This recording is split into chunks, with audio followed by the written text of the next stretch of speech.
हृदय में उतार कर सुनिएगा। उसको बोने का कारण क्या है?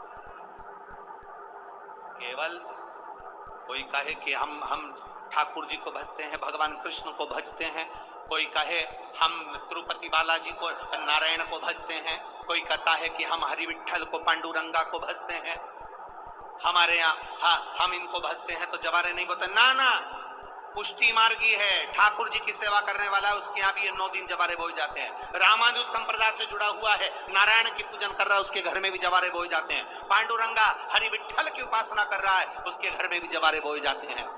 जवारे का महत्व हमारे यहाँ शास्त्र कहता है। क्या महत्व है उसका, क्या फल है उसका? महाराज, जब देवी माता ने दुर्गा भवानी को पंचायत में बुलाया, शिव पंचायत में मां दुर्गा बैठी हुई है, और शिव पंचायत में जब दुर्गा भवानी बैठी, उपद्रवियों ने उपद्रव मचाया, अहंकारियों ने अहंकार मचाया, असुरों ने, राक्षसों ने हाहाकार मचाना प्रारंभ करा। तब उस समय पर देवाधिदेव महादेव माता पार्वती को देखकर, दुर्गा भवानी को देखकर मुस्कुरा रहे थे। केवल शिव मुस्कुरा रहे हैं, पार्वती को देखकर, दुर्गा वचन भवानी को देखकर, मां जगत जननी को देखकर केवल मुस्कुरा रहे। तब देवता सूर्य नारायण ने भगवान शिव जी को देखकर हाथ जोड़कर प्रार्थना करी। भास्कर देव बोले, सूर्य नारायण बोले, बाबा मेरे मन के संशय को मिटा दीजिए। शिव जी ने पूछा क्या काम है, बोलो क्या चाहते हो? शंकर भगवान से सूर्य देव, भास्कर देव कहते हैं, प्रभु आपके मुस्कुराने का कारण क्या?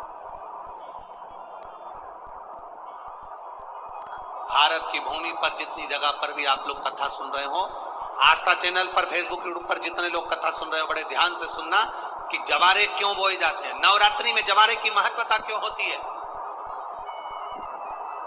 क्यों बोया जाता है, मिट्टी में गेहूं डालकर क्यों उत्पन्न किया जाता है, उसकी महत्वता क्या है? सूर्य नारायण पूछ रहे हैं भगवान देवाधिदेव महादेव से, आप दुर्गा भवानी को देखकर मुस्कुराए, आप हंसे हैं, आपके चेहरे पर प्रसन्नता आई है, कारण? महाराज, देवाधिदेव महादेव ने कहा, यहां भगवान विष्णु, गणेश जी, भास्कर देव, आप सब बैठे हो। असुरों ने आक्रमण कर दिया, असुरों ने आक्रमण करा है, और वो असुर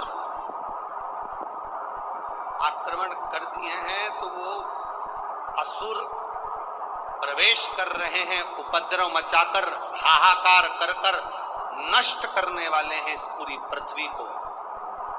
तो फिर उसको बचाएगा कौन, कैसे बचे?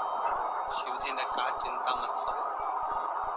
दुर्गा ने अपने केश का स्मरण किया, एक केश को माता पार्वती जी ने अपने हाथों से छुआ, छूते ही एक कुंड में सुंदर जवारे उत्पन्न हुए हैं।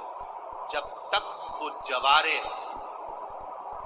बड़े नहीं हो जाते, जब तक वो जवारे थोड़े प्रबल नहीं हो जाते, तब तक एक भी असुर प्रवेश नहीं कर सकता, हाहाकार नहीं मचा सकता और अंदर आ नहीं सकता। शिव महापुराण की कथा कहती है, जवारे जिसके यहाँ बोए जाते हैं, जवारे का, आप लोग कहते हैं कहीं पर देवी जी बैठी हैं, किसी के यहाँ मिट्टी की मूर्ति आई, 21 फीट की, 41 फीट की, 15 फीट की, 10 फीट की, 25 फीट की देवी जी की प्रतिमा स्थापना हुई।